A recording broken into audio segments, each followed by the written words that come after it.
சந்தோஷப்படுறங்க.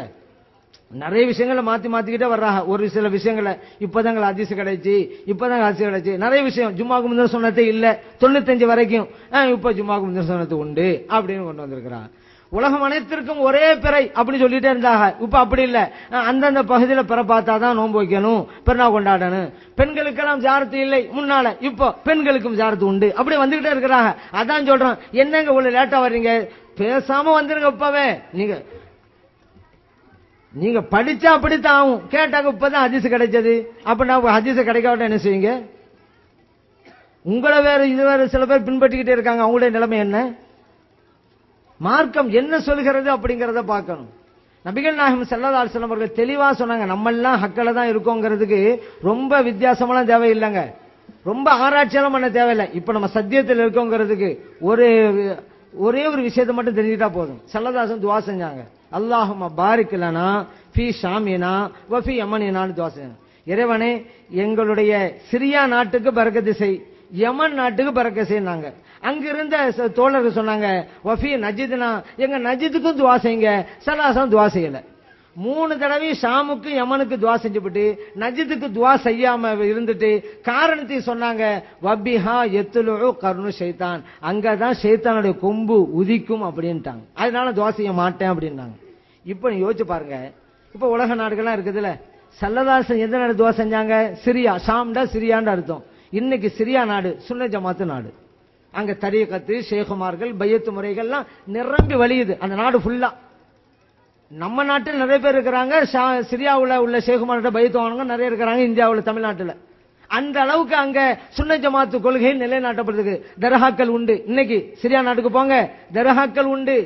முஹையீதீன் இப்னு அரபி ரலியல்லாஹு அன்ஹுடைய ஜாரத்தெல்லாம் சிரியாவுல தான் இருக்கு. இன்னைக்கு மிகப்பெரிய தர்காக்கள். அவர் ஸல்லல்லாஹு எப்படி துஆ செய்யறான் பாருங்க, சிரியாவுக்கு இறைவனே நீ பரக்கத்து செய். இன்னைக்கு சிரியா சுன்ன ஜமாத் நாடு. இப்ப தமிழ்நாடு மாதிரி தர்காக்கள்லாம் இருக்குது பாருங்க, ஷேகுமார் முரிதுங்களா இருக்காங்கல்ல, இந்த மாதிரி இருக்குது சிரியா நாடு. அதே போல யமன் நாட்டுக்கு போங்க, அங்கேயும் அப்படிதான் தர்காக்களும் சுன்ன ஜமாத்து கொள்கைகளும் நிரம்பி வழியுது. இப்ப ஸல்லல்லாஹு 1400 ஆண்டுகளுக்கு முன்னாலே எப்படி அடையாளம் காட்டுறாங்க பாத்தீங்களா? எதெல்லாம் சுன்ன ஜமாத்து நாடோ அதுக்கெல்லாம் துவா. நஜிதுக்கு மாட்டேன்னாங்க. நஜிதுங்கிறது இன்னைக்கு ரியாது, சவுதியினுடைய தலைநகர் இருக்குது இல்லங்க ரியாது. நான் மாட்டேன்ட்டாங்க. அந்த ரியாது இன்னைக்கு வஹாபிகளுடைய கையில இருக்கு. போதுமா? வஹாபிகளுடைய நாடு எங்க இருக்கோ இன்னைக்கு தான் துவா செய்ய மாட்டேன்ட்டாங்க. அன்னைக்கே சொல்லிவிட்டாங்க, அங்க ஷைத்தான்ல இருப்பான், நான் எப்படி துவா செய்வேன்ட்டாங்க. வஹாபி கவர்மெண்ட் ஆகி போச்சா? ஸல்லல்லாஹு அலைஹி துவா செஞ்சாங்க, பரக்கத் செய்ய ஆளாண்டு. அந்த சிரியாவும் யமன் இன்னைக்கு சுன்ன ஜமாத்து நாடு. இது கூட ஒரு ஆதாரம் வேணுமா உங்களுக்கு? தெளிவான ஆதாரங்க. நம்ம தான் சத்தியத்தில் இருக்கோங்கிறதுக்கு. நபிகள் நாயகம் ஸல்லல்லாஹு அலைஹி வஸல்லம் அவர்கள் காட்டி தந்த வழிமுறை பிரகாரம் செய்யணும். இப்ப பெரியவங்க இதுக்கு முன்னால பேசப்பட்டுச்சு, பெரியவங்க வந்தாக்கா எழுந்து நிக்கணும், அது மரியாதை நிமித்தமாக. அது என்ன எழுந்து நிக்கிறீங்க அப்படின்னு சில வஹாபிகள் கேட்கறாங்கல்ல. ஏன் கேட்கறாங்க?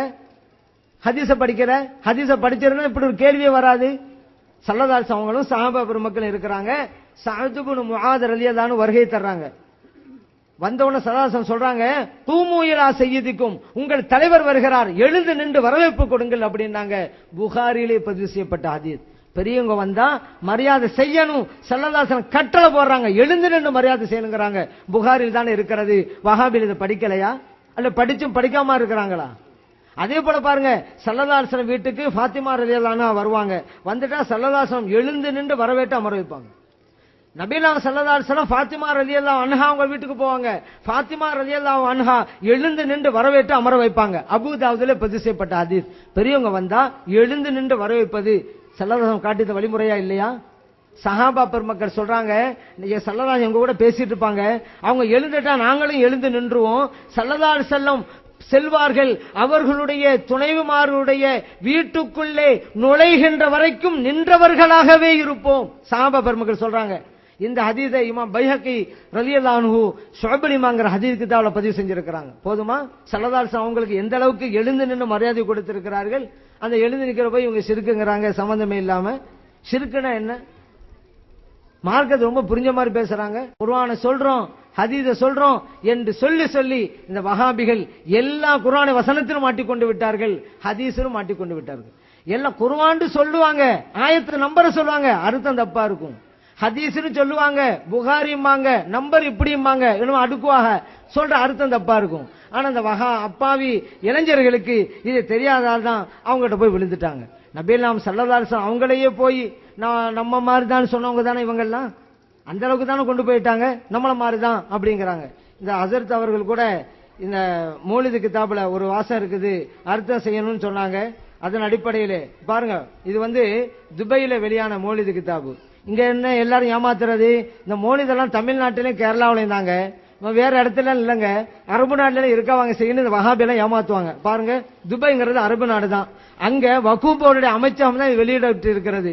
இந்த கிதாப் இருக்குதா, இதை விட ஒரு பெரிய மௌலிது கிதாபு நம்மகிட்ட இருக்குது. துபாய் போயிருந்த போது வக்ஃப் போர்டு அமைச்சகத்துக்கு நம்ம போய் அந்த கிதாப் வாங்கிட்டு வந்தோம்னு வச்சுக்கிறோங்க. மிகப்பெரிய ஸல்லல்லாஹு அலைஹி வஸல்லம் அவருடைய புகழ்மாலை கொண்ட தொகுப்பு நூல், எல்லாம் கவிதைகள் தான், பெரிய புத்தகம். அந்த மௌலிது கிதாபு நம்மகிட்ட இருக்குது, துபாயில தான் போட்டிருக்கிறாங்க. ஆனா இங்க எல்லாரும் ஏமாத்துறது. அப்ப அரபு நாடு இல்லைன்னு பச்சை பொய், கடைந்தடித்த பொய் இவர்கள் சொல்லுவாங்க.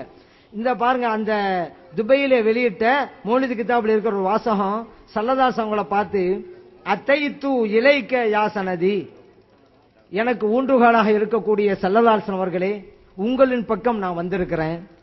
அந்த தகீரத்தில் எகதி, நாளை மறுமை வாழ்வுக்கு நீங்கள் தான் என்னுடைய சேமிப்பு பொருளாகவும் இருக்கிறீங்க. ஷஃபி அல் ஹல்கி, எல்லா படைப்பினங்களுக்கும் ஷஃபாத் செய்யக்கூடியவர்களே, ஹுதிபியதி, என் கையை பிடிச்சு காப்பாத்துங்க. வக்குன் கௌசி, எனக்கு உதவி செய்யுங்க. ரசூல் அல்லாஹ், இறைத்தூதர் ஸல்லல்லாஹு அலைஹி வஸல்லம் அவர்களே அப்படிங்கிறது இங்க இதுக்கு முன்பு உரையாற்றிய ஆலிம் பெருந்தகை அவர்கள் வாசித்து காண்பித்த அந்த அன்னுடைய பொருளாகும். இப்ப இதெல்லாம் என்ன, ஸல்லல்லாஹு அலைஹி வஸல்லம் அவர்களை அழைத்து உதவி கேட்பது, இது சஹாபா பெருமக்கள் செஞ்ச காரியம் தான்.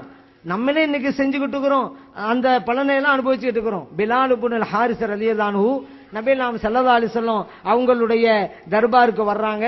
இஸ்தஸ்கீலி உம்ம